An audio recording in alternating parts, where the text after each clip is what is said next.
Ouais, comme c'était ma cité, je l'aimais trop. Je la trouvais super belle. Je la comparais à d'autres cités, elle était trop belle. C'était une beauté comparée à d'autres cités, ça, faut pas mentir. Plus belle que Paganini, bah, les cités plus belles que Paganini, c'est les cités qui ont été créées en 2004. C'est les cités qui sont sorties sous terre au XXIe siècle. Et franchement, il n'y a pas plus beau. Ma cité s'appelait Paganini. Mais pour nous, c'était Paga. Une cité de l'Est parisien. Une cité populaire du 20e arrondissement, sortie de terre au milieu des années 80. 20 bâtiments, 600 logements, 2000 habitants, un parc, une école, un cabinet médical, un magasin alimentaire, un coiffeur et 2 restaurants. Je suis arrivée à Paga à 6 ans, en 85. J'en suis partie à 22 ans, en 2001. 15 ans dans l'appartement 73, 7e étage, bâtiment 7 des immeubles roses. Vivre à Paga, dans ces années-là, selon qu'on soit une fille ou un garçon, c'est pas la même chose. À l'extérieur, ce territoire semble exclusivement masculin. Les garçons qui y habitent sont aussi les gardiens de la cité. Leur cité, ils la connaissent dans ses moindres détails. Des halls au parking, des toits aux caves.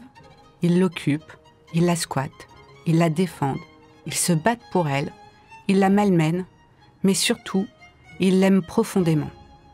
C'est cette histoire que racontent Cédric, Charlin, Samir, Robinson, Franck, Madala, Mohamed, Giscard, Tariq, Rodney, Silvio, Guillaume et Cassim.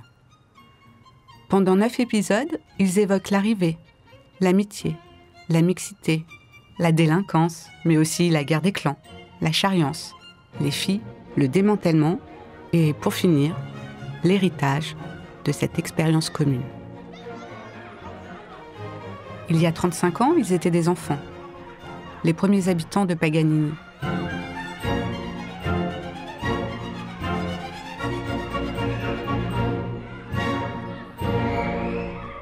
La Cité des Hommes, une série documentaire de Seam Boutata, réalisée par Samuel Hirsch, pour le podcast à suivre sur Arte Radio. Épisode 1, l'arrivée.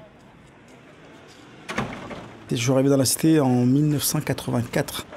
Alors il y avait une partie qui était en chantier, parce que quand je suis arrivé, le petit parc de derrière la cité n'était pas encore construit. Et je pense qu'il y a eu encore quelques petits chantiers au fond de la cité qui étaient en train de se finaliser. C'était grand, mais en même temps pas trop grand, je trouve, quand je compare aux gros blocs que je connais. C'était 2 gros blocs de bâtiments, du moins, qui permettaient d'avoir une allée centrale où les gens circulaient, et les enfants, en tout cas, jouaient. C'est les mémoires que j'en ai. Et du coup, on avait la sensation d'être chez nous, puisque c'était vraiment une petite forteresse, en fait. Voilà, c'était une petite forteresse. C'est comme ça que je pourrais le définir. C'était aussi un peu comme Wisteria Allen, tu vois. Je sais pas si tu vois Desperate Housewives, tout ça.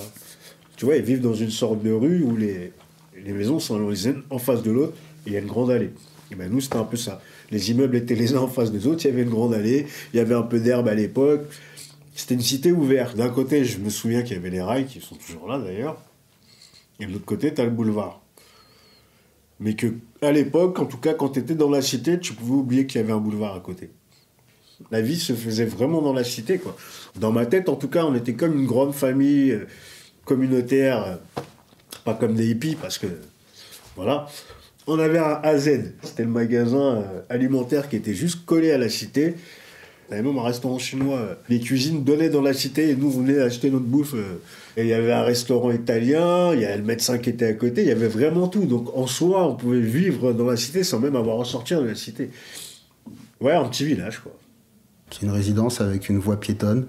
Et puis voilà, des rangées de bâtiments. C'est vrai que l'architecture avait vraiment été pensée dans ce mode un petit peu résidence, un peu cocon, avec une place, la place du Général Tessé des Marguerites en tête, et au bout de la rue Patrice de la Tour du Pin, une autre petite placette. Donc voilà, c'était vraiment pensé comme ça. C'était pas comme on pourrait le penser. On avait peut-être, nous, une image un peu fantasmée en disant cité, mais avec le recul, quand on regarde, pour moi, c'était une résidence. Et elle était... entre la porte de Montreuil et la porte de Vincennes, à la périphérie, sans lettres, quoi. On avait la chance d'être dans Paris, d'avoir le métro à 2 minutes et puis de pouvoir changer d'air un coup de métro ou de bus, quoi. C'était pas les grands ensembles de banlieue dont on parle, c'était pas la Grande Borne à Grigny ou des trucs comme ça, tu vois. C'était pas des des grands bâtiments moches, c'était plutôt coloré, les bâtiments n'étaient pas trop hauts, donc c'était à taille humaine pour une cité HLM. C'était arboré, il y avait plein de plantes, des fleurs, voilà. Alors moi, par rapport à la cité, c'était un peu particulier parce qu'elle était, on va dire qu'il y avait comme des subdivisions, il y avait des immeubles de couleur. D'ailleurs, entre nous, on se repérait comme ça et on les désignait de la sorte. Moi, j'étais dans les immeubles bleus, donc qui étaient vraiment au fond de la cité, qui était un ensemble un peu à part. Il faut imaginer qu'en 85, les immeubles étaient flambant neufs.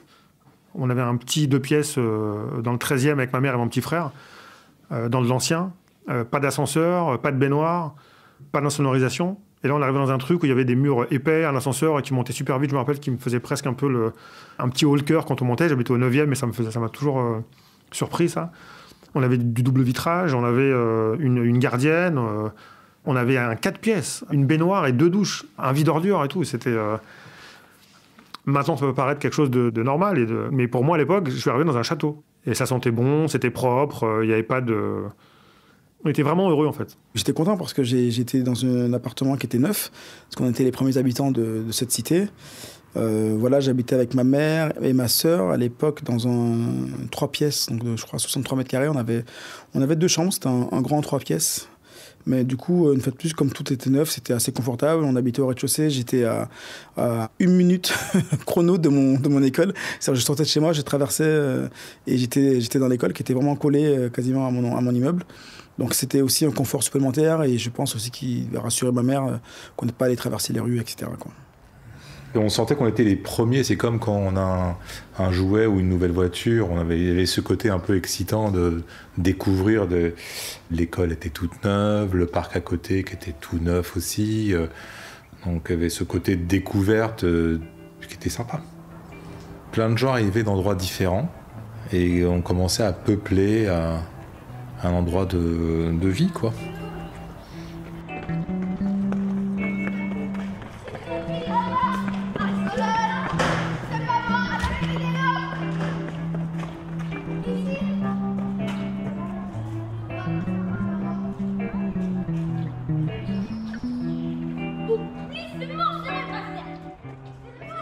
Moi, je suis arrivé d'Haïti pratiquement, j'ai fait Haïti à la Cité.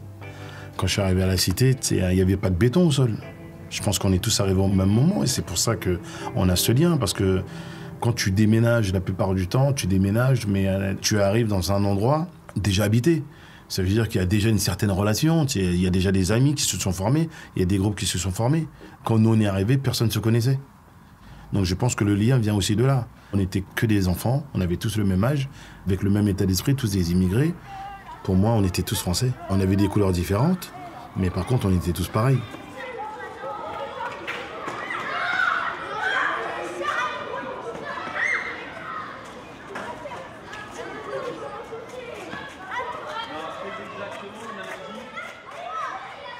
Avant, c'était pas une cité proprement dit. Enfin, en tout cas, ça n'a pas été vendu comme ça.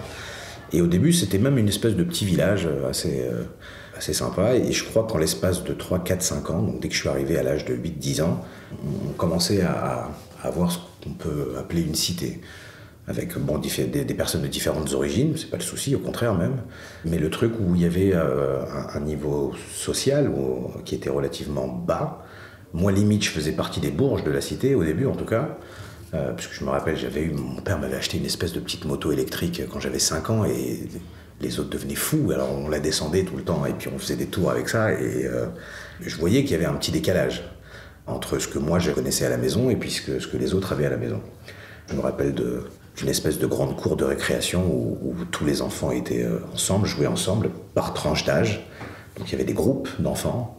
Aucun risque de se faire écraser, c'est sûr, puisqu'il n'y a pas de voiture, enfin, il y avait des vélos, mais c'était nos vélos, hein, donc il n'y avait pas de circulation. On se sentait même presque dans un enclos protégé, quoi. C'était vraiment un truc comme ça, et où tu te sentais à l'aise, et t'étais vraiment qu'avec des gens que tu voyais tous les jours, donc une espèce de grande famille. Donc moi, je me rappelle de ça, c'était assez... C'était bien fait, la cité était très bien faite, contrairement à d'autres cités que j'ai pu voir, elle était super bien faite. Alors quand on est arrivé, elle n'avait pas de nom. Entre nous, on n'avait pas de nom pour la désigner. Donc par la suite, ils ont donné des noms de rues, mais c'est arrivé quand même assez tard, peut-être 1-2 ans après mon arrivée en 85. Et donc ça s'est appelé la rue Patrice de la Tour du Pin. Donc nous, on n'avait pas envie de dire qu'on habitait dans la cité de la rue Patrice de la Tour du Pin, tu vois, ça c'est un peu long. Et bien plus tard encore, alors que le bus, qui était le PC, la petite ceinture qui fait tout le tour de Paris, qui existe encore aujourd'hui, même s'il est remplacé par le tramway, ne s'arrêtait pas devant nous. Il y avait un arrêt à Porte de Montreuil et un arrêt à Porte de Vincennes. Donc il fallait marcher jusqu'à l'une ou l'autre des deux portes.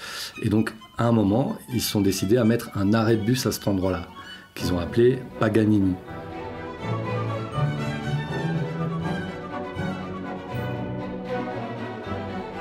C'était la rue d'en face où il y a le centre des impôts de l'Est de Paris. Et donc, c'est venu un peu tout seul d'appeler ça Paganini, quoi. Mais au début, c'était la cité, quoi. Quand on discute entre nous, c'est la cité. Si on reprend l'histoire, les grands des grands, c'était pas Paganini. C'était 47 TSM. Alors ça, c'était le nom de bande qu'on s'était inventé avec ceux de ma génération. C'était la mode du tag. Aujourd'hui, on ne peut pas imaginer ce que c'était à la fin des années 80 et début des années 90, mais c'était un phénomène massif. C'est-à-dire que tout le monde taguait partout. Et Paris était recouvert de graffitis. La plupart du temps, les noms de bande, c'était en 3 lettres. Et donc, nous, on s'était trouvé ça. Et le 47 TSM pour tout simplement mortel. Il faut savoir qu'il y avait TSN, c'est tout simplement noir. Et le mec de TSN, qui était une grosse carrière de l'époque, et qui faisait des taspes, sous tous les aspects, ce sont tous des taspes. Ou le Nick la police, non, rien de rien, qui met Cut Killer dans la haine, bah ça, c'est aussi TSN. Et lui, c'était genre la carrière de Paul Valéry. Et ça voulait dire tout simplement mortel. Et on avait accolé le 47 devant, parce que c'était le numéro du boulevard, puisque la cité était située sur le boulevard Davout. Et donc, c'était le numéro 47.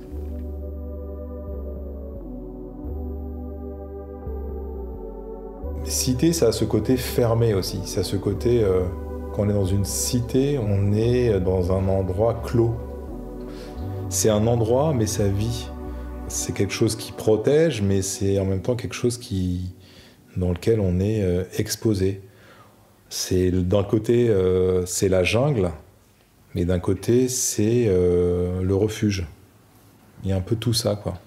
De nous-mêmes, on se fermait du monde extérieur. On sortait rarement de la cité. Les moments où on sortait ensemble, quand on prenait le métro, c'était toujours des expéditions, c'était loin, quoi.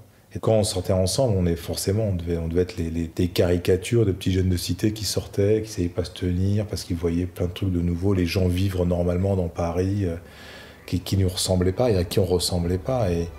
Mais pour nous, c'était des gens comme à la télévision. C'était des milieux qui ne se mélangent pas, finalement.